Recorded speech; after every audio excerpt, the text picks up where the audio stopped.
Thank you, Madam Mayor. Hi, I'm Holly Tillman, and I've been a resident of Clayton for the last 17 years when my husband Matt and I bought our house in 2003. I've been active in Clayton for the last 10 years on several different avenues. I was a volunteer at Mount Diablo Elementary School in several capacities, also at St. Bonaventure, where my husband and I ran the track and field program for several years, and working currently on the CBCA as a secretary, and most recently as a member of Clayton Speaks that Tuya and Peter just alluded to. Tonight I want to discuss my 3 pillars, which are community, inclusivity, and transparency. And I also want to discuss the 4 major areas of importance that I've learned from the residents as I've been walking around town, giving them my signs, and answering questions as they've had them. I also want you guys to hear my positions on all 4 of them. The first is traffic management and safety. This is always a concern given we provide a shortcut for commuters. The installation of flashing signs near our schools will be a great addition, and I know that is currently in the works, although they have not been installed. I also think we should consider ways to slow drivers down near the Grove Park downtown. While dining at several businesses the past couple of weeks, I've witnessed drivers speeding down both Center and Main Streets, and it's extremely dangerous. I would like to look into options to address these issues.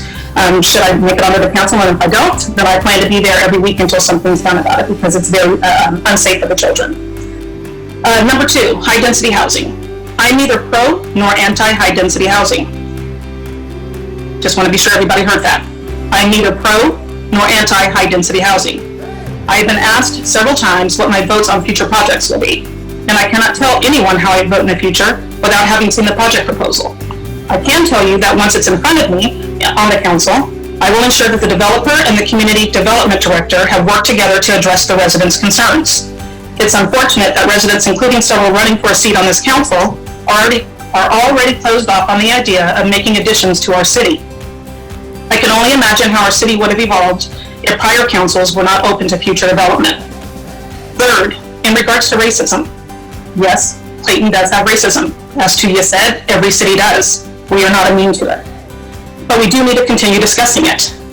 We are perceived as a racist town. Those are not my words. Those are words from residents here in our city. Not only from the ones who currently live here, but from ones who grew up here and ones who grew up in neighboring cities. These discussions can be uncomfortable, and I'm okay with making people uncomfortable if it helps us move the needle in terms of making our town be more inclusive. Police community relations.